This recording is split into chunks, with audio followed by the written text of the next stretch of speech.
आज मैं राज्यसभा सांसद राघव चड्ढा जी से कुछ सवाल पूछना चाहती हूँ। राघव जी, आप बीजेपी से इतना डरते क्यों? आप बीजेपी से सवाल उठाने से डरते क्यों हैं? आप मोदी जी से सवाल उठाने से डरते क्यों हैं? आज हमारा देश एक बहुत बड़े संकट से गुजर रहा है। आज हमारे देश के लोकतंत्र पर खतरा, आज हमारे देश के संविधान पर खतरा, आज हमारी आंखों के सामने इलेक्शन कमीशन का मिसयूज करके पश्चिम बंगाल का इलेक्शन चुराया जा रहा है। लेकिन आप उस पर सवाल नहीं उठा रहे, आप उस पर बोलने से डर रहे हैं। हम सबने देखा किस तरह से दिल्ली में गलत तरीके से वोट काटे गए, बीजेपी के कार्यकर्ताओं ने गलत तरीके से वोट बनाए और बीजेपी इलेक्शन चुरा के ले गई। और आज वेस्ट बंगाल में यही हो रहा है। आज इलेक्शन कमीशन का मिसयूज हो रहा है। लेकिन जब तृणमूल कांग्रेस और पूरी ऑपोजिशन इलेक्शन कमीशन के खिलाफ इंपीचमेंट मोशन लेकर आती है तो आप उस पर साइन करने से मना कर देते हैं। आपने क्या एक बार भी संसद में पश्चिम बंगाल में हो रहे लोकतंत्र पर हमले पर सवाल उठाए, वोटर डिलीशन पर सवाल उठाए, गलत तरीके से बनते हुए वोट पर सवाल उठाए? क्यों नहीं उठाए?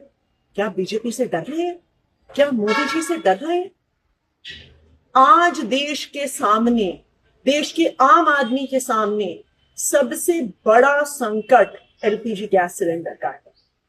आप तो बड़े आदमी हैं, राज्यसभा के सांसद हैं, हो सकता है आपको दिक्कत ना आती, लेकिन एक आम परिवार, एक छोटे से मकान में रहने वाला, एक कच्ची कॉलोनी में रहने वाला एक गैस सिलेंडर के कनेक्शन के परिवार को आज अपने बच्चों के लिए खाना बनाने में दिक्कत हो रही। पिता सोच रहे हैं मैं काम पर जाऊं, दिहाड़ी लेकर आऊं, या लंबी लंबी लाइनों में खड़ा होकर गैस का सिलेंडर लेके आऊं कि कल मेरे बच्चों के लिए लंच बन सके। जब आम आदमी पार्टी ने पंजाब में, दिल्ली विधानसभा में सिलेंडर का सवाल उठाया, जब आम आदमी पार्टी के सांसदों ने एलपीजी सिलेंडर का मुद्दा उठाया और आपको जब एलपीजी के मुद्दे पर बोलने के लिए कहा गया तो आप चुप रह गए। आप मोदी जी से डर गए क्या?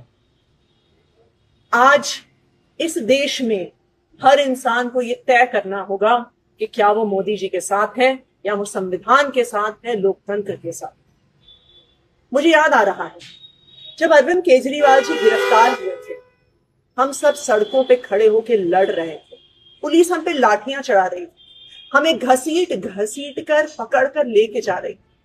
दिल्ली के अलग अलग थानों में, कहीं नरेला में, कहीं बवाना में हम डिटेन हुए। हम रोज सड़कों पे लड़ रहे थे। आप तब लंदन में, आपने हमें बताया कि मेरी आंख का ऑपरेशन हो रहा है इसलिए मैं लंदन में। हमसे मीडिया ने बहुत सवाल पूछे, बार बार हमने मीडिया को कहा कि नहीं नहीं, राघव चड्ढा जी डरे नहीं हैं, उनकी आंख में प्रॉब्लम है, वो अपना ऑपरेशन करवाने गए। लेकिन आज राघव जी, मेरे मन में भी ये सवाल आ रहा है कि जब अरविंद केजरीवाल जी गिरफ्तार हुए तब भी आप बीजेपी से डर गए, तब भी आप मोदी जी से डर गए, क्या आप डर के लंदन भाग गए?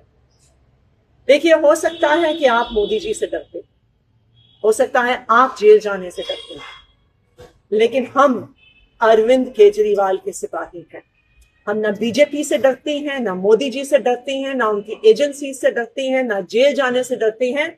इसलिए हम इस देश के आम आदमी की आवाज उठाते आए हैं, इस देश के आम आदमी की आवाज उठाते रहेंगे, इस लोकतंत्र के लिए आवाज उठाते आए हैं, लोकतंत्र के लिए आवाज उठाते रहेंगे। राघव जी, मोदी जी से डरने से, बीजेपी से डरने से संविधान नहीं बचेगा, लोकतंत्र नहीं बचेगा। आज आपको यह तय करना है कि क्या आप संविधान के साथ हैं या मोदी जी के साथ।